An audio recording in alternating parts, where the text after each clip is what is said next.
Hi everyone, I'm Haritha Sivakumar. I'm the writer of the episodic Rubinite from Beatles, the teenage magazine India.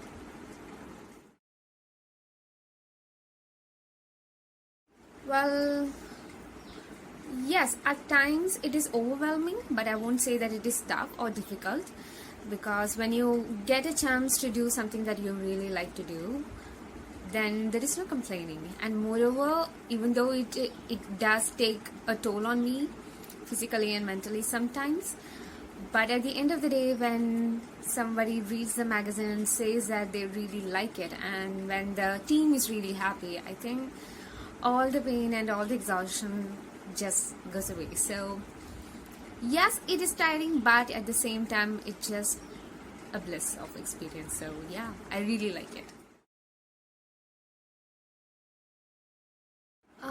And talking about my other books, that is Moksha and Katie's Diary, I would like to say is that Katie's Diary is a book that I started writing at the age of 13 and it got published at the age of 20.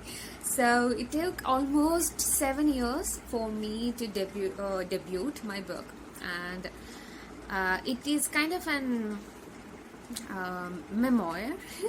You can say that. Also, it's kind of an young adult fiction and coming of age fiction as well. So it is set in a very blissful, kind of a very fairy tale kind of a setting about a girl finding her love, experiencing her crush, her bond with her friends, her family, her the match, all those things. It's a very pleasant story.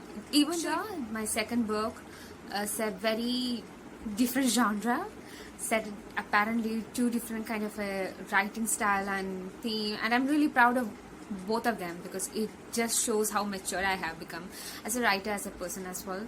So Moksha is about a prenatal depression, also a woman-centric story, a female-centric story. It talks about like how normally like a postpartum depression, there's also prenatal depression, and how a woman and a family, if these kinds of mental health or mental illness is not being properly diagnosed and being given proper care, how it can dramatically and drastically have an effect on the whole society. So that's what Moksha is about. It's a family story, it's about a couple, it's about a woman, it's about womanhood. It celebrates womanhood, it celebrates love, it celebrates... Well, to be very honest, I just wanted to try a different genre. I do not like to constrain myself into one particular genre, and I think for a very long time I did write a lot on romantic stories. I explored many, and as a normal debutante writers, we do enjoy writing romantic stories. Most of them, I'm not generalizing everyone, but most of them, because it's much more easier, it's much more connectable. So I did write a lot on it, but over the time I did understand that I kind of had a drastic change. I started watching a different kind of themes and stories, and also the contents that I was watching online, or whether it be in TV or the Indian contents that I was watching, I was not satisfied with the way the mythical and magical contents were handled in our society, because it felt dated for me, and I wanted a different change. I wanted to explore it, and I couldn't find it. So I thought, like, why don't I give it a shot? So I started writing. So that these two are the main reasons why I tried writing in this mythical genre. Thinking that it will be fun to bring in. It is challenging, definitely, because sometimes logical reasoning, all those things does come into play, but then you have to understand the magnitude, and it's a magical story, it's a very fictional story, so you need to have that kind of a larger than life kind of a characters, and that setting needs to be there. So it's challenging for me to imagine that kind of a thing, but it just gives me more happiness that I am able to include the Indian elements and give a twist to the way the things are represented. So I'm really happy on that. More, actually, maybe more, I have to say, because see, as a writer, I have always been astonished by how my brain works.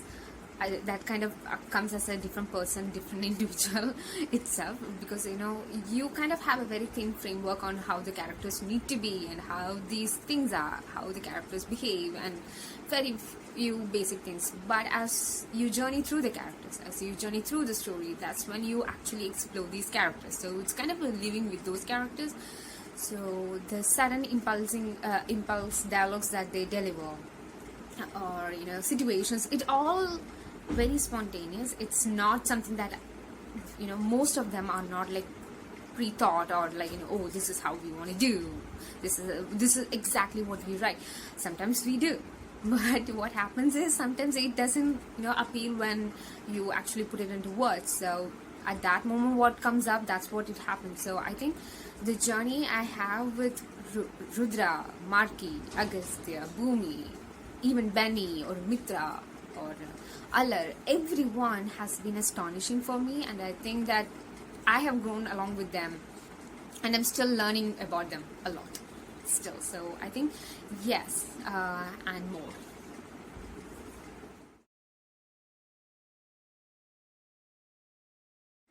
No. So see, Kalpan was developed because originally the story was actually I planned it to set in Mumbai or Chennai or Kochi at least. But later on I understood that I haven't been to any of these cities in a very long period of time. Very, very long period of time. So I have no clue on how these cities are and how the settings are, because you can write a character in a particular setting, but eventually you need to know the nuances of the city, nuances of the way the city is set, the places, the people, the attitude, the behavior. Every single thing needs to be known by the writer, even though it might not come up across in the story. But as a writer, you need to know all the basics so that it comes within ease when you create a story. When you're creating a very long novel kind of a thing, you need to have that kind of nuances in your mind, otherwise it will get very taxing for you to do. So I thought like the only city that I know is Palakkad. So I decided that okay, fine, we will create a story here. So the Kalpan actually that we read in Rubinite is actually Palakkad, and the 100 Feet Road, which is mostly considered to be the commercial place of in Kalpan, is actually 100 Feet Road in Palakkad itself. It's a highway, and I think there is a very huge potential for this kind of development over there, and I really enjoy traveling through that place. So that's why 100 Feet Road is mentioned. And the Kalpan is actually a short for Kalpati, and the Trigiri forest is actually Dhoni. So that is the setting. So this is actually the story that happens in a much more fictional and fantastical world that's happening in my own locality. So yeah, so that's what. And about developing into Malgudi, a place like Malgudi or Hogwarts, that lies in your hands.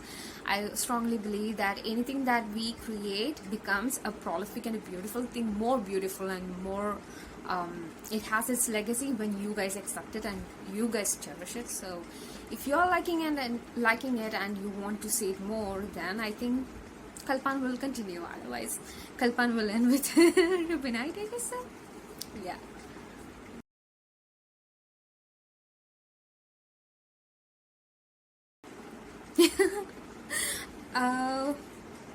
Honestly, I would like to react like Bhumi did, like very poised, very calm, composed. Oh yeah, okay, you are a mermaid. Oh, you are from a different world. You're a different person. I would like to do that, but being a scary cat myself, I would probably run away and react just like how Agastya did. Like I will scream or run away, or I might just freeze at the same spot. Now I will be like, you be there, I'll be here. Let's maintain the social distancing. Now you stay away. So yeah, I would be. Not kidding. I'm explode much. It will be explode in the season 2. So wait and watch. I'm really excited to write because that is the only romantic track that we have in this story. So I'm really excited to write on it. It gives a very